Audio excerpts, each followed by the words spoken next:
Okay, 1 day. Okay, because we're fresh. We shoot only 1.5 day. One day whole day. The other day is before lunch. You know, they finish. Then we're very funny, very happy. I'm very hurry. Okay, go. Take my passport. You know. Well, we saved the Dragon Lady for last, Anna Capri. And we're very fortunate because Anna took some home movies while she was making the film. Back in those days, I loved going on location, and I had told my agent that at that particular time I wanted to go anywhere on location because my mom had just passed away, and I would welcome the opportunity to work out of town. And my agent called me up, and he said, you said you wanted to go on location. He said, is Hong Kong far enough? And I just laughed. I said, what are you talking about? And he said, there's a film called Enter the Dragon, and it's starring a martial artist called Bruce Lee. He says, have you ever heard of him? And I said, I have never heard of Bruce Lee, nor martial arts. He said to me, would you like to go to Hong Kong? And I said, absolutely. So I said, well, good. When should I go? And he said, tonight.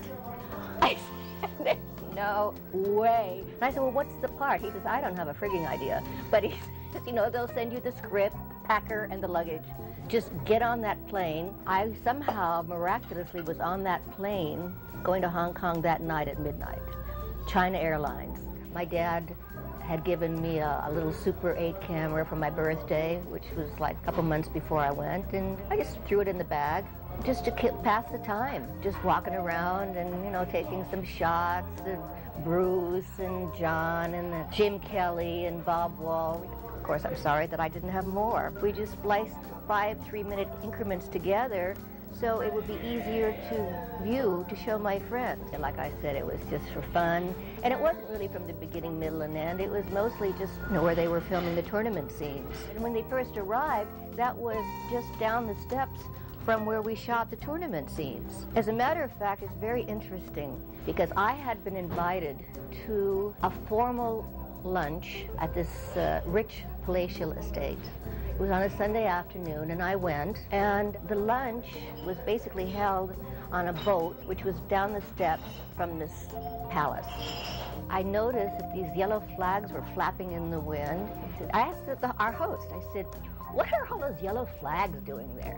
And he said to me, tomorrow, some movie company is going to start shooting here for the next 2 to 3 weeks, and it's a film starring Bruce Lee.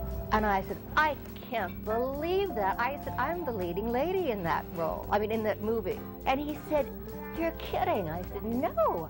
I said, and we're going to start shooting here tomorrow. But it was mysteriously wonderful and beautiful at the same time. I was fascinated with it. I loved Hong Kong. Well, the interesting thing is when we started the film, Bruce was so nervous he didn't want to start. We started shooting the picture, and Bruce did not show up. And what we had heard is that he was nervous, and he was nervous. Meanwhile, we started shooting the movie because I wanted to get going, and we had Warner's money, and the guy from Warner Brothers kept coming. I said, oh, I'm telling you, it's really turning out great. I didn't have a bit of footage on Bruce. Fred, too, was going around the hills of Hong Kong shooting scenics and car rides and everything before we could get Bruce into the studio. And the first scene that he did in the studio, he was so nervous and so physically shaking. We shot the scene where he's sitting down in a chair and just sort of turned his head. It's the only action we gave him. And then finally he got it, and I said, Bob, you got to keep going now.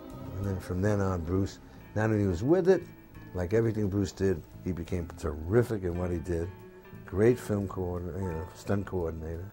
And ultimately what we did in the screenplay was when we came upon an action sequence which was going to be a Bruce Lee kind of showpiece, we would just write in the script choreography to be designed by the director and the star. A lot of Bruce's talent was with working with other actors and choreographing a scene and leading the whole operation, both in what he did and in what happened with other people in the fight.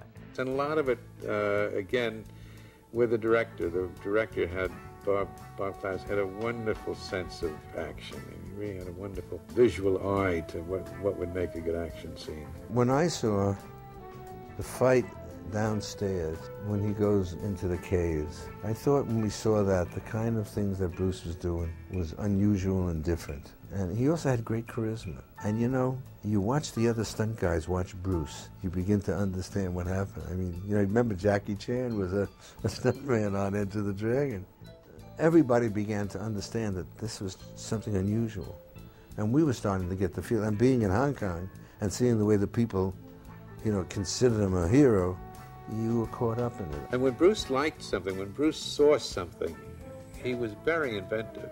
You know, we'd walk through the sets, and we built these kind of marvelous sets. And as we'd find something, as he'd see something, he was very, very actually genius at finding a way to incorporate everything within it into his fight sequences. See, what was the great thing is it was also a work in progress. As we saw things, we added that to give color to Michael Allen's script. I sort of ran across the phenomena in a little hotel in Hong Kong on Repulse Bay. On the way to the men's room having lunch there was this sort of multiple paneled mirror, and I just looked in it and I thought, wow, this is amazing. And I took Bruce and showed it to him, and he thought it was too fragmented, that you couldn't get any action that would mean anything out of it. And Bob Klaus and I really fought hard for it, and we created this mirrored room. Well, the mirrored room was a great idea. It was very visual. We built it, and then we walked some people through it and showed Bruce how it looked. And then he got absolutely... So we want to see ourselves, we just built like a closet in the middle of the room that was movable with mirrors on the outside. It just blended into the other mirrors. I remember that I would always have to touch, because if I'm looking at something, they might not be there. They might be over there. Each angle was so carefully laid out in terms of where people appeared and mirror images appeared. I mean, we'd be doing a shot of Chicane, and all of a sudden Bruce would appear in the back. And of course, that image was maybe 6 reflections. There was no place you could go that any reflection might not be seen. So I found that I could only be in there for a couple hours, and I'd have to go out and sit down and look at a wall in real dimension, because it's like there was a 4th dimension in there. Which was unbelievable to work in. All of a sudden, I get a call from Fred Whitelaw, one of the producers. He says, Bruce Lee is in town. He wants to have lunch with you. I wanted to meet him, but I didn't know what to talk to him. Well, Lalo had done that marvelous score for Mission Impossible. And then he said, the reason I wanted to meet you is that I practice in my dojo in Hong Kong with the rhythm of your music of Mission Impossible. He had the most unusual instruments.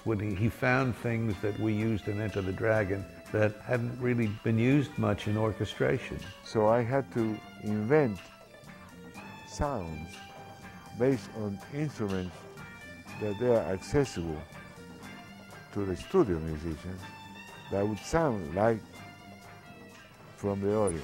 We wanted it to be modern, but to have a little Chinese, but not have a Chinese score. And I accomplished that. That was a great satisfaction. Premiere at Grauman's was exciting and sad at the same moment.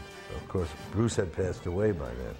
Before the opening, we had a Chinese dragon race down Hollywood Boulevard. Hollywood Boulevard. You remember that? One dragon from San Francisco and one dragon from L.A.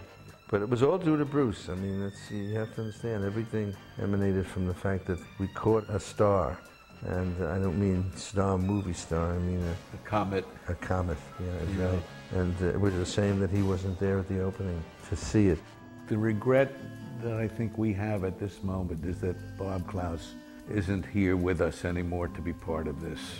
Without Bob, I don't think Enter the Dragon would have been the film it is, and certainly would have been nothing without Bruce. Bob had a gentleness and an ability to see what Bruce could do.